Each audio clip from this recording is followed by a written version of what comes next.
পুরনো পাড়া, ট্রাম থেকে দূরে, ব্যস্ততা, ভিড়, খাটুনির বাইরে বড় বড় গাছের ছায় গম্ভীর। আমি সেখানে সময় পেলেই যাই এলাদিকে দেখতে। দেখতে কথাটাই ঠিক, কেননা আমি ছেলে মানুষ, সবে মাত্র 19 আমার বয়স। কোন কথা আমি বলতে পারি এলাদিকে, যার আগে অন্য অনেকে গুনগুন করেনি তার কানে। সেসব ভাগ্যবানের দল কয়েক বছর আগে জন্মাবার সুযোগ পেয়ে আমার জন্য কিছুই আর বাকি রাখেনি যারা। মস্ত ঘর, ঘর পেরিয়ে বারান্দা, বাইরে চৈত্র মাসের দুপুর, তেঁতে উঠেছে রোদ্দুর, ধুলোর ঘূর্ণি শিরশির করে বয়ে যায়। কিন্তু এখানে ঠান্ডা, ঝাপসা আলোয় চোখের সুখ ছড়ানো। শব্দ নেই, সবুজ চিকে আবরু ঘেরা এই বারান্দা। ফাঁকে ফাঁকে রোদের ফিতে কেঁপে ওঠে, আর তাতে গলে গলে মিশে যায় পর্দার রং, দেয়ালের রং, দেয়ালে ঝোলানো ছবির আভা উজ্জ্বল। কোণে দাঁড়ানো শৌখিন গাছের হালকা সবুজ, সবুজ আভা, হলদে সবুজ, আর বেগনি আভা। জলে ডুব দিলে যেমন দেখায় তেমনি, যেন বাতাস জুড়ে গুচ্ছ গুচ্ছ আঙুর, তেমনি ঠান্ডা আর উষ্ণ আর সম্ভোগের আভাসে ভরপুর। কুষাণ আটা সিঙ্গাপুরি চেয়ারে এলিয়ে বসেন এলাদি, শান্তিনিকেতনের চামড়া বাঁধানো মোড়ায় পা রেখে। পাতলা তার পা দুটি, তার মুখের চেয়েও ফর্সা, নীলচে সরু শিরায় আরো সুন্দর। তাকে দেখার আগে আমি কখনো ভাবিনি মানুষের পায়েরও এত রূপ হতে পারে।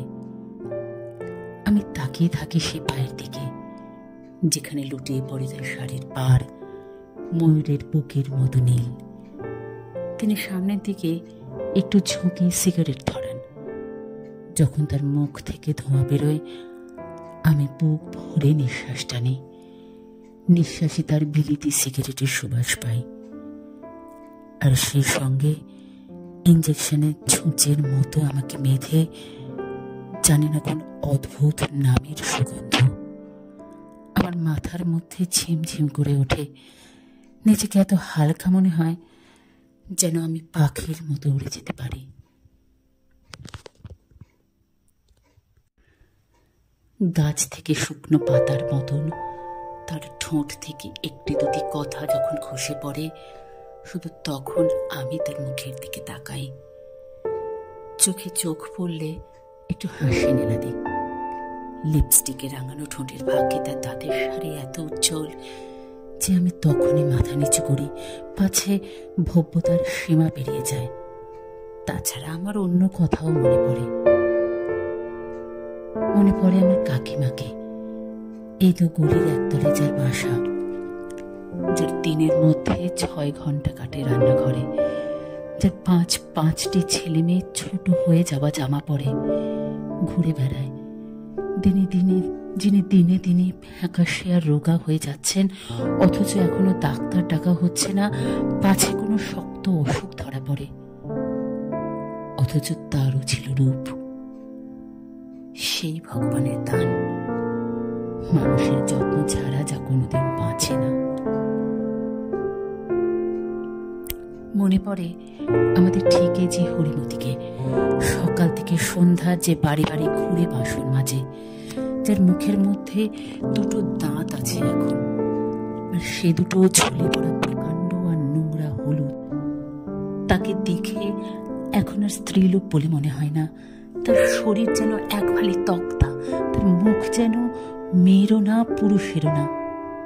খুব কম কথা বলে সে, শুধু পিঠ বাঁকিয়ে কাজ করে যায়, শুধু কাজ, বেঁচে থাকা, যে কোনো রকমে নিছক বেঁচে থাকা শুধু, এছাড়া আর অন্য কিছুরই সময় নেই। তার দিকে তাকাতে আমার লজ্জা করে। আর এলাদি যখন বিছানা ছাড়েন, তখন তার স্বামীর আপিসের গাড়ি তৈরি, উঠে কফি খান, স্নানে ও প্রসাধনে বাজে 11টা। তারপর হয় গাড়ি নিয়ে সওদায় বেরোন, নয় গাল গল্প করেন টেলিফোনে, আর নয়তো এই বারান্দায় বসে ছবিওয়ালা বিদেশি পত্রিকার পাতা উল্টান। বাড়ি সাজানো, শরীর সাজানো, বিকেলের দিকে ঘন্টাখানেক ঘুম, সপ্তাহে 5-6টা পার্টি, নানা দেশের ধনী মানি বন্ধু, মাঝে মাঝে গ্যাংটকে বা কলম্বোতে বা বার্সেলোনায় বেড়াতে যাওয়া, সব শ্রম, সব কষ্ট, সব দম আটকানো অন্ধকূপের উত্তরে এলাদের আলস্য একটি সুন্দর গাছের মতো ছড়িয়ে আছে। পাতায় পাতায় অজস্রতার সবুজ রঙিন ফুল অনবরত ফুটে উঠেছে, কিন্তু কখনো ফল ধরে না। তবু বলি, এলাদি, তুমি এমনি থেকো চিরকাল। কখনো কোনো সমিতির নামে সমাজ সেবা করো না, চাঁদা দিও না উদ্ধারকারীদের, হঠাৎ কোনো বিবেক পীড়ায় রুক্ষ হয়ে যেও না। এমনি থেকো, এমনি সুখী ও বিশ্রান্ত, সুন্দর ও সুগন্ধি, আর এমনি নিষ্প্রয়োজন।